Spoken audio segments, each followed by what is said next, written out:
Welcome to the Wendy Sashimi podcast, where I keep it raw and real.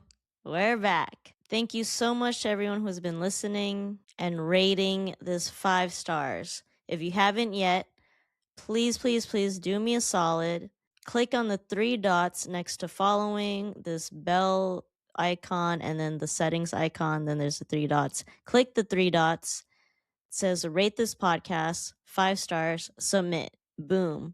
Thank you mucho. If you're watching this on Spotify video or YouTube, you'll notice I'm wearing a red sweater. This is not a MAGA sweater. This is one of my favorite sweaters, which is from the Apple Pan. Funny quick story. I visited LA like last September with Sochi. Shout out to Sochi for bringing me to this place. And I didn't expect it to be cold, so I didn't bring any sweaters. The Apple Pan is a super cute little mom and pop diner with bomb ass burgers. Super good. And pie. So bomb. And I was like, oh, they have sweaters. Okay, this is cute. And then I paid for everything. And when I looked at the receipt after, it was like $75. That was expensive. So I was actually planning on wearing this only during the time I was in LA, and then on the last day, drive back there and return it. But I obviously didn't. So I have definitely worn my $75 worth. But yeah, this is one of my favorite sweaters, but it looks red as hell and it looks like a fucking MAGA sweater. So it's not. It's to match the theme of Valentine's Day. A lot of y'all might not know this, but Valentine's Day is actually one of my favorite holidays. Holiday, non-holiday. I know, shocking. And maybe because I've spent it single for so long, you're like, how's that your favorite holiday? Honestly, it stems from my past, my childhood, when my mom would buy me chocolates and little stuffed teddy bears or animals. And my mom doesn't show much affection, or I don't remember her showing any affection when I was a kid.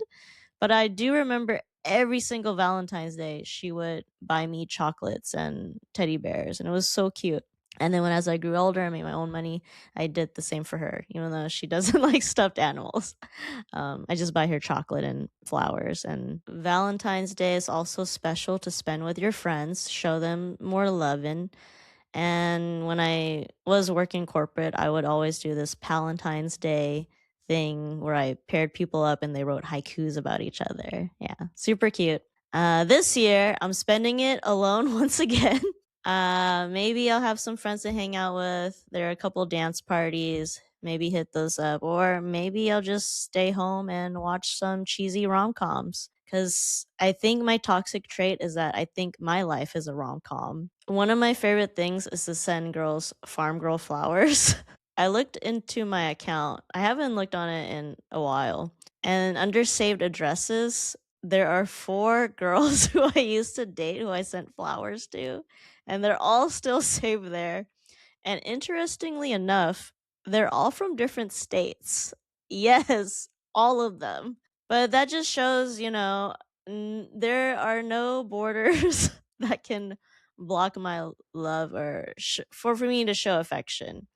For me, sending flowers isn't super serious. It's just a sweet gesture that I do.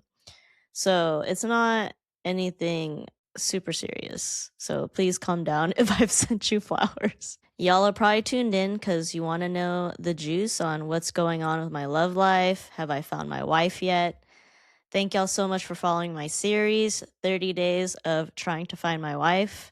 I didn't find her in those 30 days, but I think those were more about self-reflection, and it was actually pretty fun learning how to make reels. I've never really made reels. It's super easy, and it was cute doing like voiceover over B-rolls. Like I said, my life's like a rom-com. It was so cute. I loved it. I really enjoyed it. It did get exhausting after a while because every single day for 30 days. To be honest, I lacked a bit on a day or two, but no one cares. Once again, when you're putting out content, nobody cares. Just be consistent. I did meet a few people who may potentially be my wife, and It's not my usual where I'm attracted to this person, they're attracted to me, and we date and then fuck like rabbits.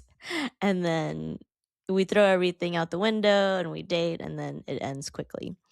So I'm learning how to take things slow. I'm truly trying to get to know the person as who they are, slowly letting them know who I am as well. Trying to be vulnerable, but also not put all my cards on the table. So recently, I went to a red flags dating party. It was for LGBTQ folks. Yeah, they literally invited the whole rainbow. Usually dating events is usually all lesbians, all gay dudes, your preferences. But they're like, okay, here are all the gay queer people. Go in this little bar, pay us $20 and just mingle and figure it out. I mean, it was a nice space to meet other single queers, but to be honest, I mainly made friends, which is nice. Shout out to y'all if you're listening. But at this event, so you're supposed to write your name on the little hello sticker and then share one of your biggest red flags. And so I'm very self-aware, maybe too aware of myself. But I was curious to see what my closest friends thought my biggest red flags were. So I asked them. From Chris, not a red flag, but I like this about you. Just how in your face you are. But I can see a lot of demure people not into that. Lisa, you're feisty. Randy, you're the biggest walking red flag. It's that you think you're a little crazy when you're a handful and then some. The person who can handle it may be just as crazy than you want. Is that a red flag? Well, okay. Dexter. I think Dexter gave one of the best answers. That's subjective. If I had to choose one thing, maybe it's that you fall in love infatuation hella fast. Couple that with high standards, expectations, and that could be a recipe for disaster in the first couple of conflicts.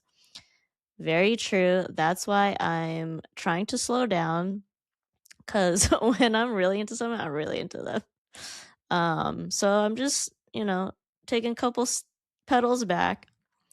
And yes, I do have high standards of people because I have high standards for myself. So whoever my partner is, I want them to be at this certain level. But I have to learn to meet people where they are, which is leading to my next one. Oh, actually, the next one.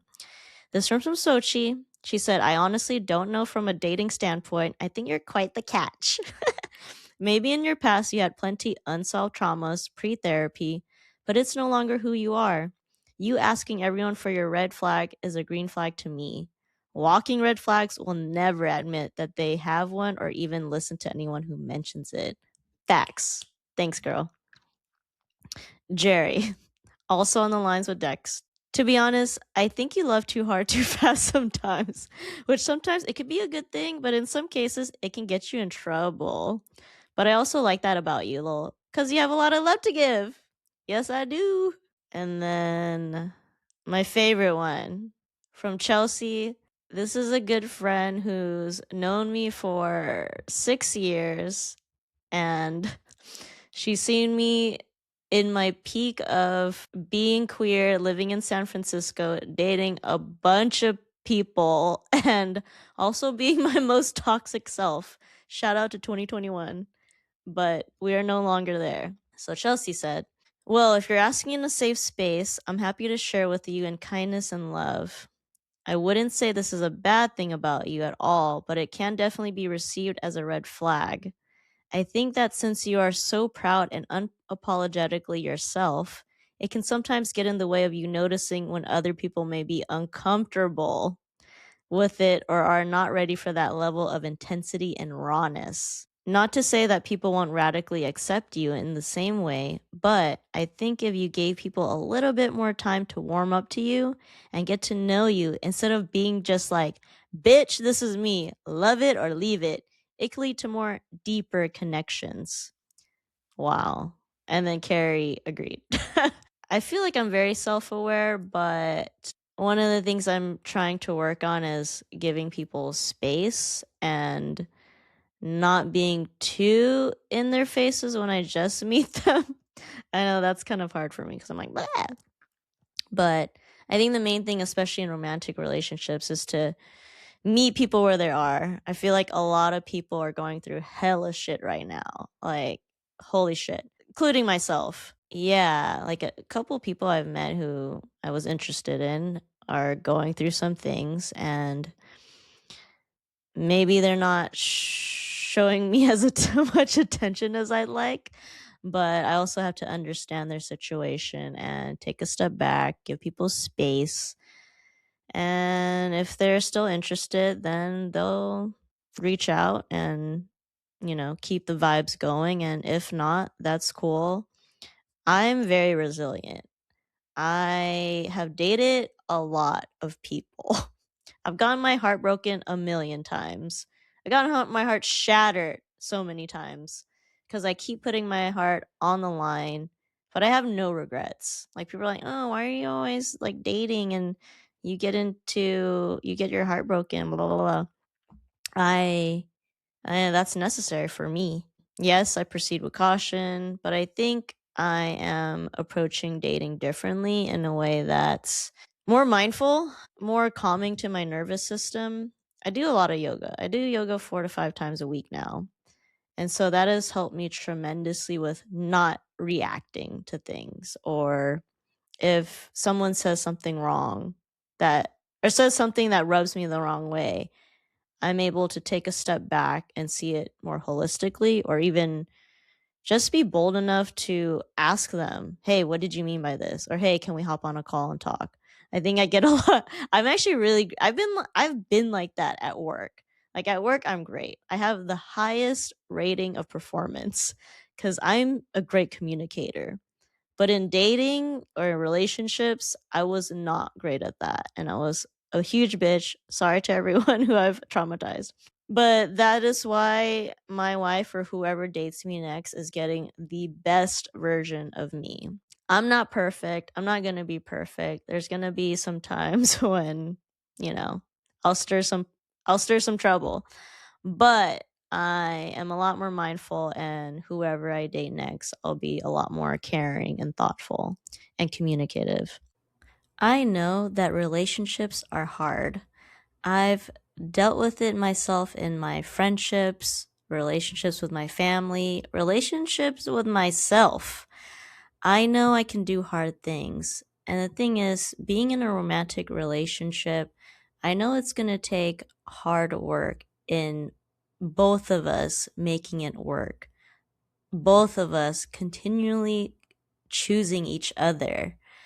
And maybe you'll be with this person for 5 years, 10 years, 20 years, and decide to break up because you've grown apart or someone did some shit. Who knows? So the thing is, you can be all cautious you want during dating, but you can't control the other person. You can't control what's going to happen. So the best thing to do, that I feel for me for now, is to open up my heart and just live in the moment and have fun. I feel like people can project their own hurt and their own experiences onto you, but you can take it as a grain of salt, but and I know it comes out of a place of love, but you ultimately have to decide for yourself on how you want to move forward with whoever you're talking to, dating, whatever. So it's all up to you and this other person. Which leads me to talking about my next series, Dating Wendy Sashimi. So, first, I wanted to just get my mojo out there. I haven't dated in 2 years since that last girl traumatized me. Even though we went on 2 dates, she told me she hasn't dated anyone in 6 years. And the vibes were great. And I was like, yo, this could be my person. Like, we got along so well and great banter. And she seemed awesome. Until after, 3 weeks of talking, then she's like, I'm off the market. I've been talking to this person for months. I was like, what? Bitch, you lied to me. So, one thing I really, really don't like, actually, is almost a deal breaker, if you lie to me about anything, unless it's something like you have to lie about to surprise me or something, that's sweet. But if you lie to me about anything and I catch you, I probably will not forgive you because that triggers me thinking back to my past when people lie to me and then it turned into something bigger. So if you have the capacity to lie about something like that, it's over. So yeah, she said she was dating someone for a couple months and she apologized. She wasn't upfront about it because she was off and on with this person because they were kind of toxic. And then she had the nerve to ask me, if this doesn't work out, is it okay if I reach out back to you? I felt such a genuine connection with you. I was like, no, bitch, I am not a second choice. Especially you lied to me. No, bye, adios.